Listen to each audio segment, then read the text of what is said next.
আজকে আমরা চলে গেছিলাম সাতিয়ান সিরাজুল উলন তাফিজুল কোরআন মাদ্রাসায়। ওইখানে যাইয়া বরফুর ডিমের জালমুড়ি খাইলাম। আসেন, আপনাদের সবাইকে স্বাগতম। সবসময়ের মতন এই জায়গার কোনো পরিবর্তন নাই। আমরা ছোটবেলা থেকে এই জায়গার মধ্যে সবসময় এইভাবেই সাজাইতো। তারপর অনেকক্ষণ দাঁড়াইয়া হুজুরের ওয়াজ শুনলাম।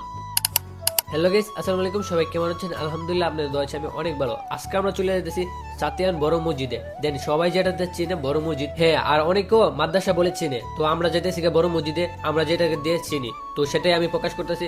আর এখন চলে যেতেছি শুভর কাছে। দেন শুভকে নিয়ে আমরা চলে যাবো মাহফিলে। দেন মাহফিলে আসার পরে দেখতেছি চারোপাশ দিয়ে সবসময়ের মতন মজা জমতেছে। তো আমরা যাই পুরোটা মেলাটা ঘুরা দেখি। তো ঘোরার পরে আমাদের কাছে অনেক সুন্দর লাগলো।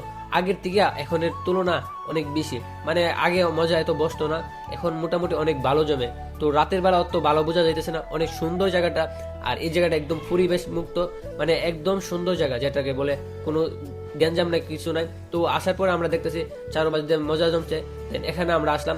তো এখানে দেখতেছি স্কুলের সামনে মেলা জমছে, আর এখানে সবাই খাওয়া দাওয়া করতেছে। তো আমরাও কিছু খাওয়া দাওয়া করলাম। তো খাওয়া দাওয়া করার পরে আমরা মনে করেন ভাইরাল জালমুড়ি খাইতে আসা পড়ছি। টাইটেলে কেন বলছিলাম ভাইরাল? দেন আমরা যখন ছোটবেলা ছিলাম, যখন শিশুর থেকে পড়ছিলাম, তখন তার কাছ থেকে আমরা জালমুড়ি খাইতাম।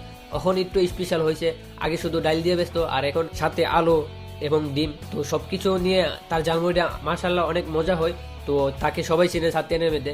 তো আমরা এখন ভিতরে যাই। ভিতরে যাওয়ার পরে দেখি কিরকম ভাবে প্যান্ডেলটা সাজাইছে।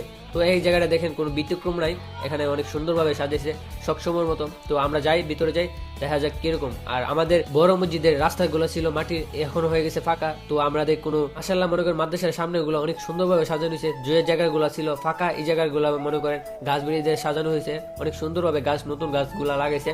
তো আমরা ভিতরে যাওয়ার পরে দেখতেছি ঝাড়বাতি লাগে লাগছে গাছের মধ্যে, মানে সবসময় এরকম ভাবে সাজানো হয়।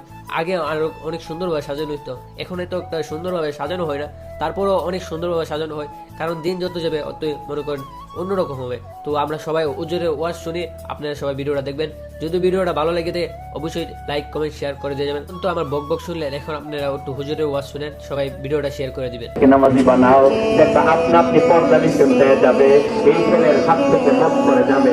এই ছেলে জোয়া খেলবে না, এই ছেলে তাস খেলবে না, এই ছেলে ক্লাস করে ঘন্টা নষ্ট করবে না, এই ছেলে দর্শক হবে না, এই ছেলে ধর্ষণ করবে না, এই ছেলে দুর্নীতি করবে না, এই ছেলে গালাগালি করবে না, তোমাকে কলঙ্ক করবে না, এই ছেলে আখেরাত বরবাদ করবে না। নামাজ এক শক্তিশালী হাতিয়ার, তোমার ছেলে মেয়েকে নামাজি বানায় দিবা।